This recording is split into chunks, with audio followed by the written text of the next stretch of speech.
आणि मान्य न्यायालयाने सुद्धा सांगितलंय हे महत्वाचं आहे का हे ऐकणं तुमच्यासाठी गरजेचं. मी आपण सगळा समाज त्यांचा आदर करतो त्यांचे निर्णय, त्यामुळे आपण सलाईन घेणार आहे त्याबद्दल दुमत नाही. न्यायालयाचा अवमान करणार नाही आणि समाजाचा तर शब्दाच्या पुढे जात नाही. समाजाला माहिती आहे, समाजामुळे घेतलं. भाग राहिला ऐका ना, पूर्ण ऐका रे. मी सांगितलं तुम्हाला पूर्ण ऐका, तुम्हाला बघायला जाणार आहे मी.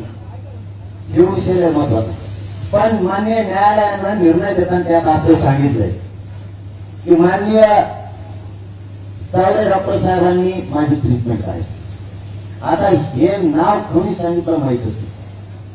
ऐका बरं का, कारण तो माणूस इतका चांगला आहे की त्या माणसानं खूप सेवा केली, खूप सेवा केली. चांगला माणूस गॅरची असतो माहित नाही किती, परंतु त्याचं काहीच म्हणणं नाही, काहीच म्हणणं नाही सेवा करण्याबाबत इथे येऊन. पण माझीच विनंती आहे, म्हणजे आपल्या उद्योग बांधवांना पण आणि न्यायालयाला पण, त्यांचं नाव त्याच्यातून काढा. मी का उपचार घ्यायला लागलो हे तुम्हाला आधी सांगतो आणि त्यांचं नाव का काढायचं म्हणतो हेही सांगतो. आपल्याच्या काही जवळच्या लोकांनी फोन करून सांगितलं की त्यांचं नाव काढा, बरं का.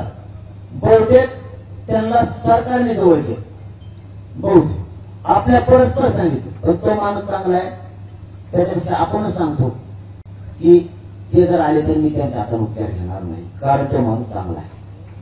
प्रकाश आंबेडकर साहेबांनी सांगितलं की याला काही विष बाधा होऊ करू शकते, म्हणून त्यांच्या विश्वासातला डॉक्टर द्या असं बहुतेक झालं असेल. म्हणून चावडे साहेब आपल्या विश्वासातले, म्हणून त्यांचं नाव दिलं असावं असा अंदाज आहे. परंतु काही जण आपल्या परस्पर जाणून बुजून सांगायला लागले सरकारचं ऐकून याचं नाव काढा, त्यांना काढायचं नाही. त्याची ओळख आपल्यामुळे किंवा कोणी मला माहित झालेलं आहे, पण मी नाव घेणार नाही. तो खुर्ची बनायला वागतो झाप्यासारखा, परस्पर फोन करतो त्या डॉक्टरचं नाव काढा, त्या डॉक्टरचं त्याचं नाव काढा. तुला काय करायचं, तुला करायचं काय, त्याची इच्छा नाहीये. तुम्ही कशाला फोन करून सांगता त्यांचं नाव काढा म्हणून, ते म्हणते का तुम्हाला तुमचं तुझं काय करायला लागलं एवढं, तुम्हाला तेवढा खुनशीपणा का, तुझ्या पुरता परिवारापुरता स्वार्थ आला असं. तुझ्या या आंदोलनामुळे यांच्यामुळे त्यांच्यामुळे ना ओळखी मंत्र्यांच्या झाल्या असते.